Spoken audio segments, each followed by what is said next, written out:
La delegación de la Diputación Foral de Vizcaya en misión empresarial a Brasil se muestra muy satisfecha con el desarrollo del viaje. El diputado foral de Promoción Económica, Imanol Pradales, junto con miembros del Ayuntamiento de Bilbao, la Cámara de Comercio y representantes de las 31 pymes que participan en la expedición, ha mantenido varias reuniones político-económicas en las que han recibido información de primera mano sobre la situación actual y los proyectos de futuro del país sudamericano.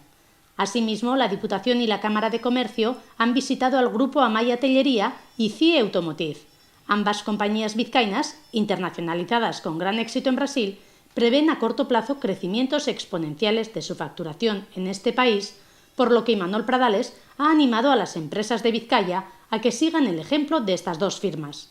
Además de las reuniones de trabajo, la delegación institucional ha tenido la oportunidad de participar en la clausura de la Segunda Semana Nacional Vasca, organizada por la Eusko Brasil de Arechea de Sao Paulo, y la apertura de la quinta final de maestros del Gran Slam de ajedrez Sao Paulo-Bilbao, cuya segunda vuelta se disputará en la capital vizcaína entre el 8 y el 12 de octubre.